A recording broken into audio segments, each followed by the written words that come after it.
Start कर।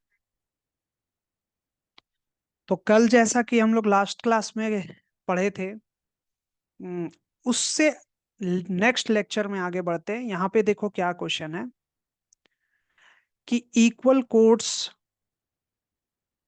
Of a circle और of congruent circle are equidistance from the centre.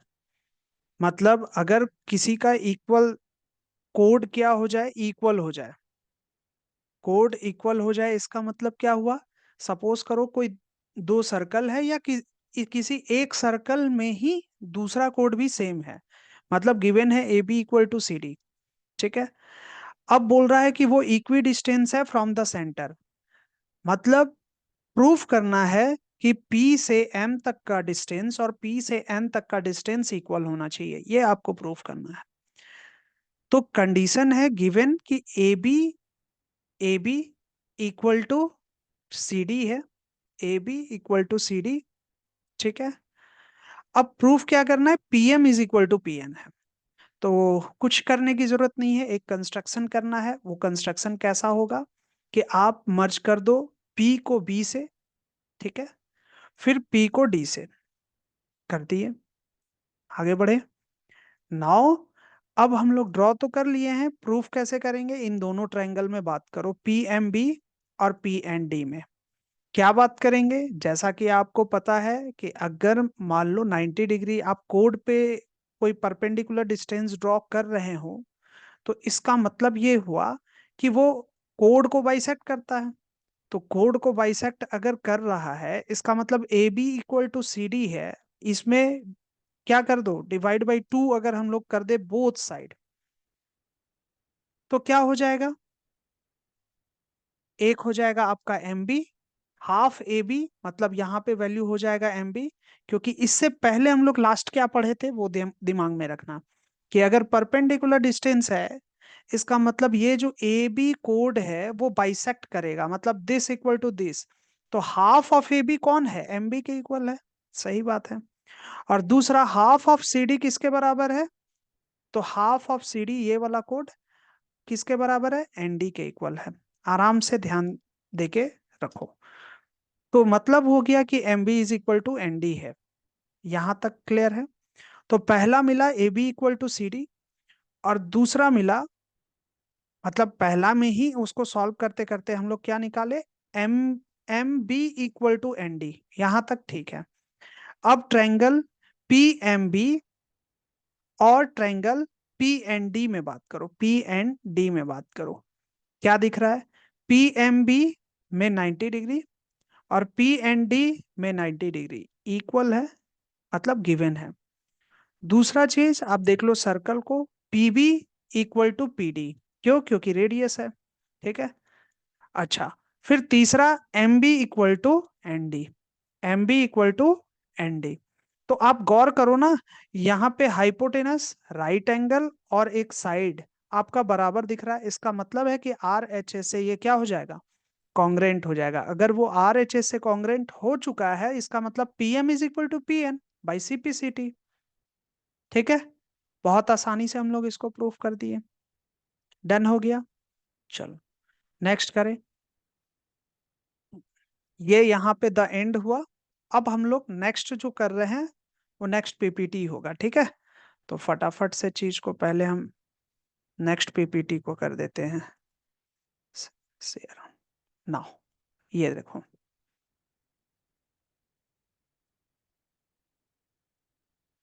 Next theorem क्या है? देखो यहाँ पे क्लियर है ना? एक बार कम से कम चलो तुम लोग बोलना नहीं है तो चैट में जवाब दे दिया करो कुछ, ताकि जिससे हमको पता चल जाए कि हाँ भाई आप ठीक है, आप एग्री हैं।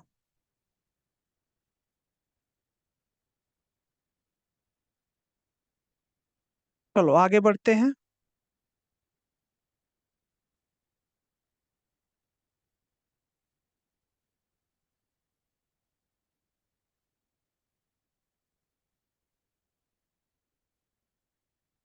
देखो नेक्स्ट थ्योरम क्या है? Codes equidistance from the centre, codes equidistance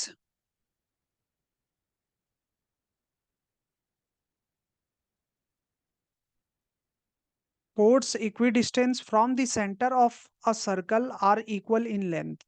मतलब अब जस्ट इसका उल्टा है। मतलब क्या बोल रहा है कि अगर मान लो कोई सेंटर से इक्वल डिस्टेंस में हो तो कोड इक्वल होगा, ये प्रूफ करने को बोल रहा है। मतलब गिवन क्या है, गिवन है यहाँ पे गौर करना, P M is equal to P N, P M equal to P N, ये गिवन है। अब गौर करो, यहाँ पे गिवन क्या हो गया, P M equal to P N. Now proof क्या करना है, प्रूफ करना है कोड्स आर इक्वल, मतलब A B is equal to C D. ठीक है, चलो आगे बढ़े। अब हम लोग ड्रॉ क्या करेंगे, सिंपल सेम चीज कंस्ट्रक्शन करो, पीबी और पीडी को कंस्ट्रक्ट करो। तो ड्रॉ कर दिए हम लोग इन चीजों को। ठीक है, आगे बढ़ते हैं। फिर प्रूफ में अगर आए तो फिर से वही concept, same to same concept apply करने वाले हैं। लेकिन इसमें कुछ भी प्रूफ करने की जरूरत नहीं है, डायरेक्टली दो ट्रायंगल में आ जाओ, पी एम बी और पी एन डी ट्रायंगल में।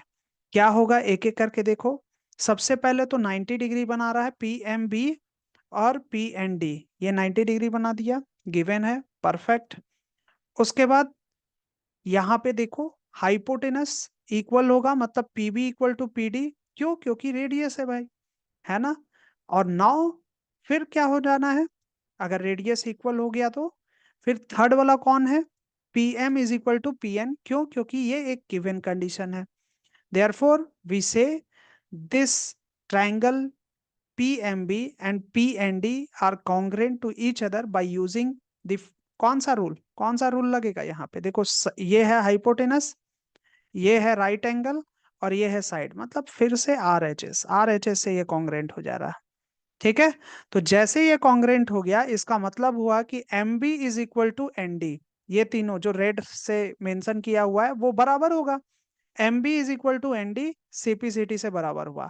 अब उसमें क्या करेंगे, हम दो से मल्टीप्लाई कर देंगे, है ना। तो दो से मल्टीप्लाई जैसे कर देंगे तो टू एम बी कौन बन जाएगा, ए बी बन जाएगा, और टू एन डी कौन बन जाएगा, सी डी बन जाएगा। परफेक्ट, सिंपल सा क्वेश्चन था। ठीक है, तो ये भी हम लोग प्रूफ कर दिए, हमारे पास हो गया ये प्रूफ। कोई दिक्कत है?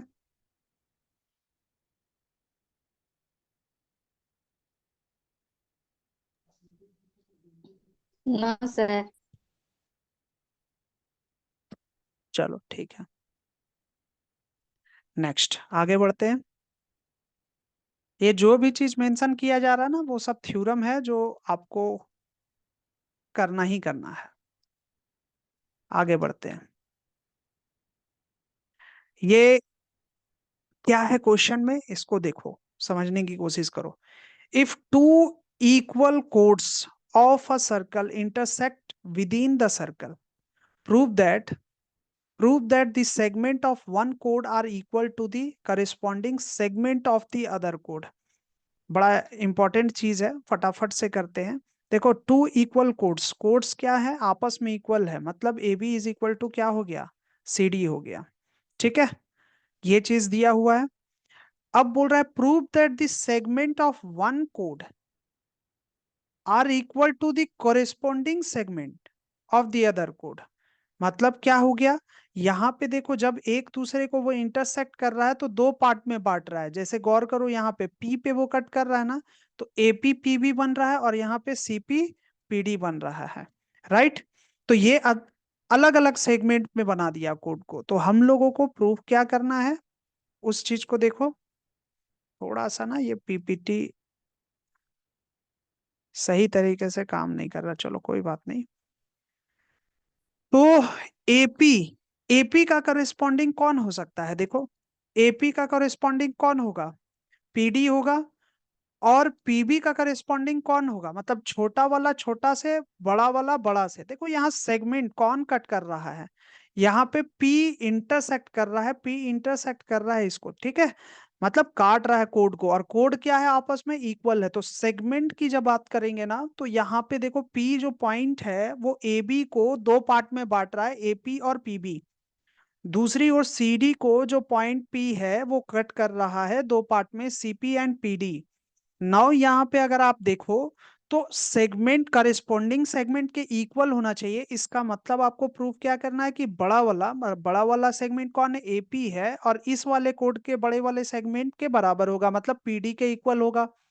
दूसरी ओर सीपी, छोटा वाला जो सेगमेंट है सीपी इज इक्वल टू बड़े वाले के बराबर होगा, मतलब पीबी के इक्वल होगा। ठीक है। अच्छा, ये चीज हम लोग के दिमाग में आ गया, अब वही हम लोग को प्रूफ करना है। तो फटाफट से देखते हैं कि एक कंस्ट्रक्शन हम लोग कर देते हैं सेंटर से। सेंटर ओ है, ठीक है, जो ए बी पर एम पर कट कर रहा है और एन पर कट कर रहा है, मतलब परपेंडिकुलर डिस्टेंस बना रहा है सी डी पर। ठीक है, ये एक कंस्ट्रक्शन है जो आपको करना है। अब देखो, A M A M is equal to M B, A M is equal to M B equal to half of A B होगा। श्योर है, क्योंकि वो बाइसेक्ट करता है, परपेंडिकुलर आप ड्रॉ करते हैं तो बाइसेक्ट तो करता ही है ना, है ना। नाउ इसको आप इक्वेशन 1 मान लो।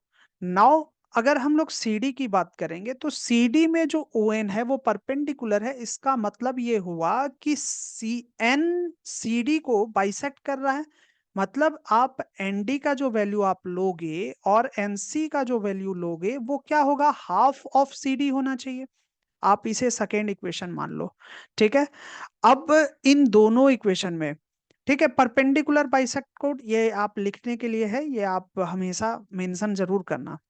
अब देखो यहाँ पे क्या है, A B is equal to C D. आपको क्या बताया गया है अकॉर्डिंग टू क्वेश्चन, क्वेश्चन बोला गया है chords are equal to each other. मतलब क्या लिखा है क्वेश्चन पढ़ो, इफ टू इक्वल कोड्स, तो इक्वल कोड्स मतलब क्या हो गया, A B is equal to C D है ऑलरेडी।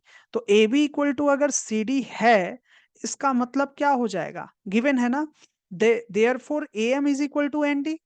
मतलब ये वाला पोर्शन, फर्स्ट वाला इक्वेशन और सेकेंड वाले इक्वेशन को अगर हम लोग इक्वेट कर देंगे तो ए एम एन डी के इक्वल होगा, ये सही बात है। और दूसरी ओर M M B is equal to N C, ये दोनों भी आपस में इक्वल होगा, मतलब ए एम किसके इक्वल हो गया, एन डी के इक्वल हो गया, और एम बी किसके इक्वल हो गया, एन सी के इक्वल हो गया।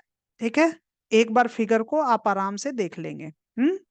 नाउ इसको आप 4 मान लो और इसमें लिख दो फ्रॉम इक्वेशन 1 2 3। यहीं से देखने से 1 2 को देखने से ही आइडिया लग जा रहा है कि अब वो इक्वल होने वाला है। तो ये चीज तो आपके पास क्लियर हो गया कि भैया ए एम इक्वल है एनडी के और एम बी इक्वल है एनसी के। ये वाला ए एम इक्वल है एनडी के और ये एम बी इक्वल है सी एन के। ठीक है।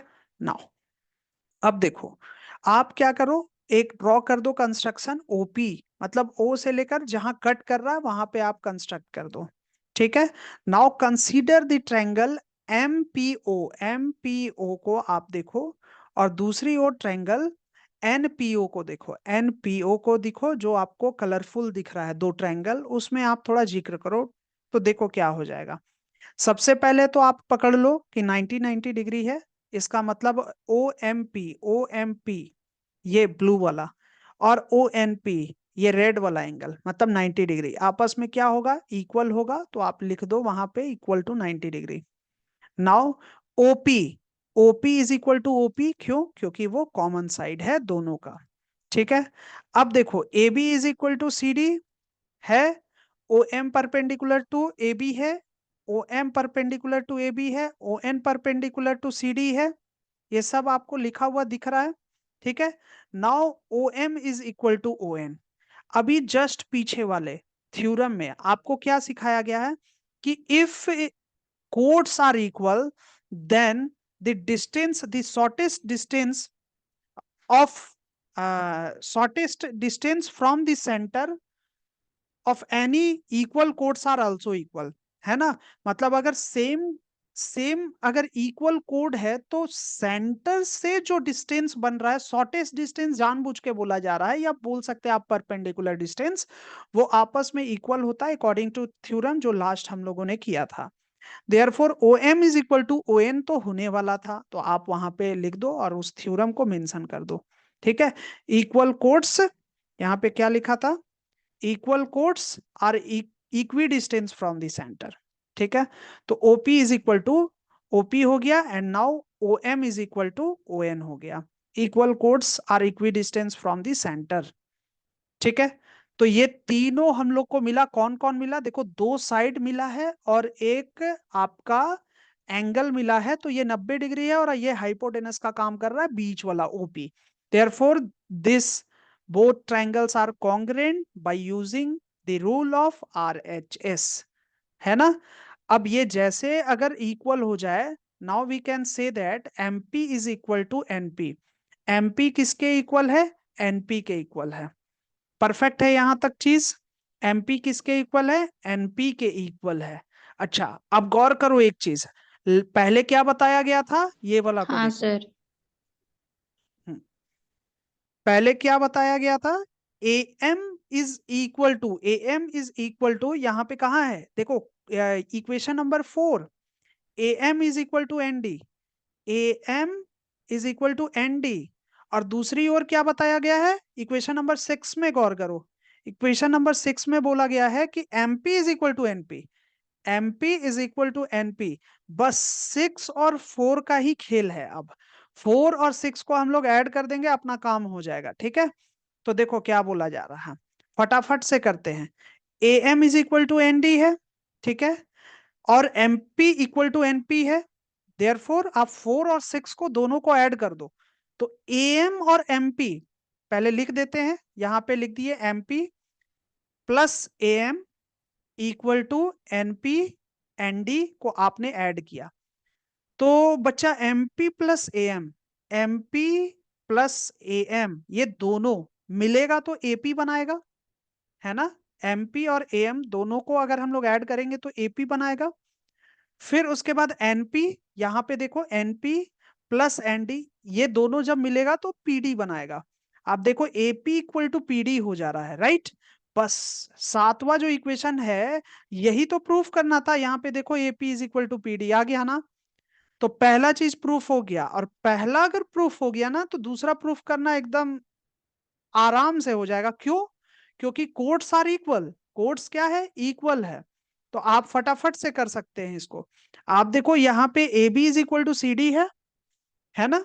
आप इसको मतलब equation number AB equal to CD मतलब AB बड़ा वाला कोड है और CD बड़ा वाला कोड है, ये दोनों आपस में इक्वल है। आप दोनों को माइनस कर दो, थर्ड वाले को और 7 वाले को आप जब माइनस करोगे तो आपके पास आ जाएगा, है ना। तो आप करो सब्सट्रैक्टिंग 7 फ्रॉम 3, इन दोनों को आप लोगों ने क्या किया, माइनस किया, तो क्या हो जाएगा, AB में से AP को माइनस किया, CD में से PD को माइनस किया। अब गौर करो, AB बड़ा सा AB है, उसमें से AP को अगर हम लोग माइनस कर देंगे तो PB मिलेगा, तो लिख देंगे PB। और CD बड़ा वाला CD है, CD वाले में से PD को माइनस कर देंगे तो PC मिल जाएगा। यही तो हम लोगों को प्रूव करना था, बस प्रूव हो गया। तो ये क्वेश्चन समझ में आ गया, कोई कंफ्यूजन है तो पूछ सकते हैं।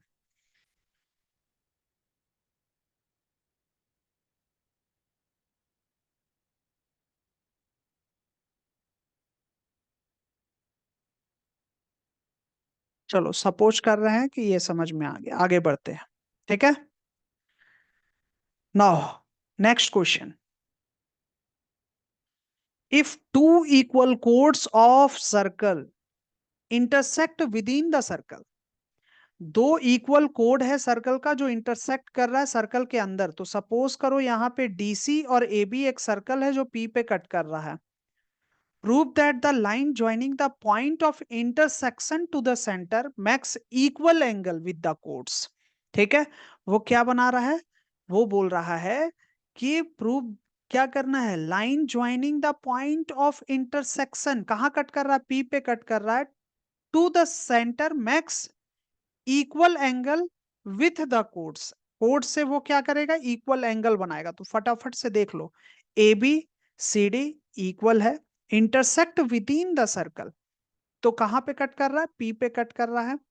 प्रूफ क्या करना है हम लोग को, पॉइंट ऑफ इंटरसेक्शन मतलब कौन, P, कहां से, सेंटर से, कौन है सेंटर, O, लाइन ज्वाइनिंग जिसको मिला रहे हैं हम लोग, है ना, वो क्या होगा, इक्वल एंगल बनाएगा कोड से। तो कौन बना रहा है, एक ये और एक ये, तो देखो OPA ये रेड वाला, ये वाला एंगल और फिर नेक्स्ट है कौन सा, ये वाला ग्रीन वाला।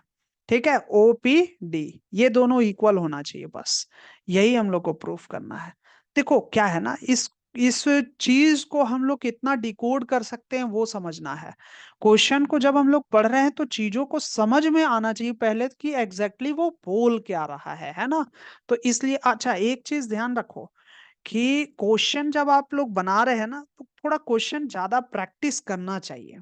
क्वेश्चन अगर आप खुद से प्रैक्टिस नहीं करेंगे तो मामला गड़बड़ है। ठीक है, आप टीचर सामने तो बैठ के कि बना रहा है, लेकिन आपको खुद कॉपी पेन लेके चीजों को करना है।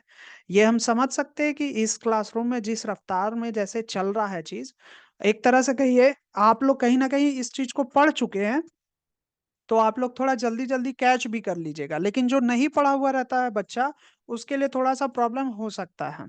लेकिन आपको क्या करना है ना कि इन सभी चीज के देखने के बाद, क्योंकि देखो इतना सुंदर PPT बना हुआ है ना कि इसमें एक एक पॉइंट आपको समझ में आएगा, बस आप ध्यान से समझे चीजों को। ठीक है, और अगर मान लीजिए आप ये काम करते हैं, आपका नेक्स्ट टास्क ये होना चाहिए कि इसी क्वेश्चन को आप खुद से प्रैक्टिस करें। ठीक है, चलो आगे बढ़ते हैं। तो क्या बोला जा रहा है, फटाफट से शुरू करते हैं हम लोग। एक कंस्ट्रक्शन कर दो, जो हमेशा हम लोग, क्योंकि वही रूल है, हम लोग नियम जानते हैं, तो EF और OF एक कंस्ट्रक्शन करो। और ट्रायंगल आपको दिख रहा है OEP जो रेड वाला है, और OFP जो ग्रीन वाला है, उन दोनों को आप देखो कॉन्ग्रुएंट प्रूफ कर देंगे तो एंगल इक्वल ऑटोमेटिक आ जाएगा। तो चलो फटाफट कर लेंगे, आसान है। क्या है, दोनों देखो येलो कलर मतलब राइट एंगल बना रहा है ना, तो OFP ये वाला और OEP ये वाला 90 डिग्री होगा, क्योंकि आपने कंस्ट्रक्शन किया है। OP इक्वल टू OP, क्यों भैया, कॉमन है इसलिए। एंड देन आफ्टर उसके बाद फिर हम लोग बोलेंगे, चूंकि ये कोड बना रहा था ना, तो OE is equal to OF होगा। याद करो जो अभी लास्ट थ्योरम हम लोग किए हैं स्टार्टिंग में, है ना, कि अगर कोई सेम कोड है और इक्वल कोड हम लोग बोल रहे हैं ना, यहाँ पे अगर कोड इक्वल डिस्टेंस पे है मतलब इक्वल डिस्टेंस का है, तो वहां पे परपेंडिकुलर सेंटर से जो डिस्टेंस बन रहा है, that distance is equal to each other. Therefore, OF is equal to OE. Equal chords are equidistant from the center. फटाक से इसका रीजन लिख दो, equal chords of circle are equidistance from the centre.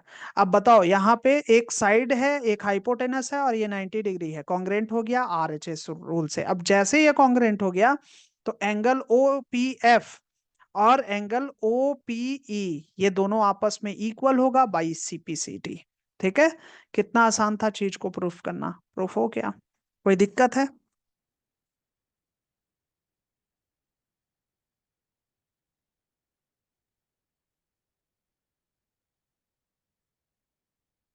चलो ठीक है, आगे बढ़ते हैं। हाँ, अब देखो क्या बोल रहा है क्वेश्चन, ये लास्ट क्वेश्चन कर रहे हैं। If line intersect to concentric circle, दो कॉन्सेंट्रिक सर्कल का मतलब ये होता है ना कि एक सर्कल जिसका सेंटर सेम हो, यहां लिख भी दिया है circle with the same centre. Hmm, A centre, देखो दो सर्कल है लेकिन सेंटर दोनों का ए ही है, with centre A at point PQRS, कुछ ऐसा है, आपको प्रूफ करना है PQ is equal to RS। बहुत आसान है, आराम से कर सकते हैं। ए को कंस्ट्रक्शन करना है बस 90 डिग्री ड्रॉ करके। ठीक है, तो फटाफट से करो। PQ equal to RS proof करना है, ये वाला डिस्टेंस और ये वाला डिस्टेंस आपस में इक्वल है। ठीक है, क्या कंस्ट्रक्शन करेंगे, एक फटाक से परपेंडिकुलर डिस्टेंस ड्रॉ किए। अब ये परपेंडिकुलर डिस्टेंस ना ऐसा है जो छोटे वाले सर्कल के लिए भी हो गया और बड़े वाले के लिए भी हो गया। तो बड़ा वाला कौन है, PS है। तो अगर PS है तो यहाँ पे आप देख सकते हैं कि वैल्यू क्या होगा, इन दोनों में अगर देखते तो PM is equal to MS होगा। ठीक है, सही है, PM is equal to MS, perpendicular from the center of the circle of two chords bisect the chord। ये सब चीज मेंशन करना है। अब देखो, PQ प्लस QM, PM को क्या लिख सकते हैं, PQ प्लस QM। फिर MS को क्या लिख सकते हैं, MR प्लस RS। डन हो गया, लिख सकते हैं। नाउ अब देखो एक चीज गौर करना कि P Q equal to R S हम लोग को प्रूफ करना है, ठीक है। अब क्यू एम है और एम आर है, तुमको दिखना चाहिए। अगर मान लो हम लोग Q M equal to M R को इक्वल प्रूफ कर देंगे तो ये दोनों अगर इक्वल हो जाएगा तो कैंसिल हो जाएगा ऑटोमेटिकली ये दोनों, है ना। और automatic P Q equal to R S आने वाला है। जो क्या कर सकते हैं, तो छोटे वाले सर्कल को लो। देखो ये तो बस हम आपको आइडिया दे रहे हैं, आपको समझ में अभी ही आ गया होगा कि वो दोनों तो आपस में बराबर होगा ही, क्यों, क्योंकि 90 डिग्री है। थ्योरम ही लगता है ना कि अगर क्यू आर है ए पॉइंट से ए एम, अगर 90 डिग्री है मतलब Q M equal to M R होगा, क्यों, क्योंकि बाइसेक्ट करेगा वो। यस और नो। तो Q M equal to M R हो गया। अब जैसे Q M equal to M R हो गया, एम आर और क्यू एम क्या हो जाएगा, कट जाएगा। अगर वो कैंसिल हो गया, क्यू एम कट जाएगा, तो P Q equal to R S हो गया। वही तो हमको प्रूफ करना था, ठीक है। तो देखो कितना सिंपल है। अब देखो ये जितना भी चीज है ना, आप इसको आराम से बैठ के खुद से बनाओ। नहीं बनाएंगे नहीं होगा। देखो कोई भी टीचर घोर के नहीं पिला सकता है, चीज है कि बस चीजों को समझा सकता है और थोड़ा सा आपका इंटरेस्ट बस जगा सकता है। यही है, पढ़ना खुद ही पड़ता है। नाउ अब ये साइक्लिक क्वाड्रिलेटरल है। क्या जानते हैं साइक्लिक क्वाड्रिलेटरल के बारे में, 2-3 मिनट में ये थोड़ा सा जिक्र कर देते हैं, ठीक है। किसी भी एक सर्कल में ए बी सी डी अगर 4 पॉइंट है उसको मिला दो तो क्वाड्रिलेटरल बनता है, उसी को हम लोग क्या बोलते हैं, साइक्लिक क्वाड्रिलेटरल बोलते हैं। तो मतलब सर्कल के अंदर 4 पॉइंट जब सर्कल में होता है उसको मिलाने वाला साइक्लिक क्वाड्रिलेटरल होता है। ये ध्यान रखना, कुछ प्रॉपर्टी है जो याद रखना होता है कि the sum of either pair of opposite angles is 180 degree. ये बहुत इंपॉर्टेंट प्रॉपर्टी है। मतलब ए और सी को प्लस करेंगे तो 180 होगा, और बी और डी को सम करेंगे तो 180 होगा। ए और सी को करेंगे तो 1 प्लस करेंगे तो 180, और बी और डी को करेंगे तो 180 डिग्री होना चाहिए। ये दिमाग में रखो। ये है साइक्लिक क्वाड्रिलेटरल। जैसे मान लो यहाँ पे एक क्वेश्चन है, if O is the centre of the circle D A B is 50, यहाँ मेंशन है 50 degree, find the value of x and y, x और वाई का वैल्यू निकालना है। चूंकि ये एक साइक्लिक क्वाड्रिलेटरल है, आपके दिमाग में आना चाहिए। तो ए और सी आपस में इक्वल होगा, फटाफट से कर देते हैं। देखो, ठीक है। तो इसको एक बार फटाफट, अच्छा प्रूफ करने को बोल रहा है क्या, हालांकि हम तो दूसरे तरीके से हम कर दे रहे थे, लेकिन ये जैसा कर रहा है वह उसी हिसाब से कर देते हैं। देखो क्या है मामला, कि इस जगह पे आओ, 50 डिग्री ए है। अब देखो यहाँ पे ओ ए और ओ बी रेडियस है ना, दोनों रेडियस सेम होगा, इसका मतलब ये वाला बी भी एंगल 50 डिग्री हो जाना चाहिए, ये भी 50 होगा, ठीक है। अब देखो अगर ये 50 है और ये 50 है, देखो ये दोनों इक्वल है क्योंकि रेडियस होगा, तो ये भी 50 हो जाएगा। परफेक्ट बात। थोड़ा फटाफट कर देते हैं, 50 डिग्री हो गया। अब नाउ देखो, इन दोनों का सम इस एक्स के इक्वल होना चाहिए, उसी को तो एक्सटीरियर एंगल बोलते हैं ना। ट्रायंगल ओ ए बी के लिए एक्स एक्सटीरियर हो गया और ए और बी इंटीरियर होगा, जो सम के बराबर होना चाहिए। Therefore x is equal to 50 plus 50, मतलब कितना हो गया, 100 डिग्री हो गया। अब जैसे 100 डिग्री हो गया, वाई का वैल्यू अगर हमको फाइंड आउट करना है, वाई का वैल्यू तो ऐसे ही फाइंड आउट कर सकते हैं, क्यों, क्योंकि ए बी सी डी क्या है, एक खुद में साइक्लिक क्वाड्रिलेटरल है, तो 50 और y का वैल्यू क्या होना चाहिए, प्लस में 180 के इक्वल होना चाहिए, ठीक है। तो इसको सॉल्व करो, फटाक से लिखो कि बी सी डी मतलब y, और बी ए डी का मतलब 50 डिग्री, ठीक है। यहाँ रख दो equal to 180, therefore B C D मतलब बी सी डी, ये y का वैल्यू कितना हो जाएगा, 180 माइनस 50 इक्वल टू हो गया 130 डिग्री, ठीक है। यही हो गया फाइनल आंसर। चलो, तो यहीं पे खत्म करते हैं हम लोग आज की क्लास को। कोई दिक्कत है, डाउट है तो बोलो, नहीं तो अदरवाइज फिर हम लोग बढ़ेंगे नेक्स्ट वीडियो में, ठीक है।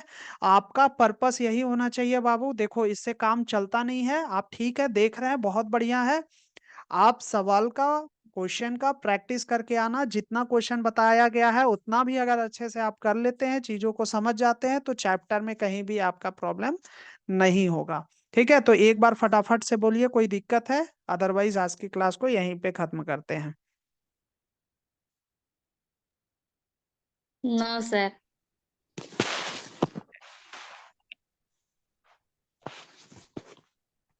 ठीक है, तो आप लोग का टास्क यही होगा कि आज जो भी क्वेश्चन हुआ है आप एनसीईआरटी पलटे, उसमें आप देखिए ये सब थ्योरम और क्वेश्चन मेंशन किया हुआ है।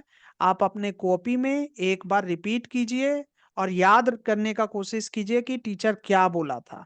ठीक है, और उसको रिकॉल कीजिए। देखो एक चीज जान लो, आप क्वेश्चन अभी आप जो देखे हैं ना उस मूड पे बनाना, ऐसा नहीं कि फिर सॉल्यूशन के पीछे भागना। सॉल्यूशन के पीछे भागेंगे तरीका बदल जाएगा, फिर आप सोचने का आपका कैपेबिलिटी वहां पे फिर नहीं रहेगा, आप छापने लगिएगा चीजों को। ठीक है, तो आज की क्लास को हम लोग यहीं पे रखते हैं और नेक्स्ट दिन फिर मिलेंगे। ठीक ठीक है, थैंक है। यू। Thank you.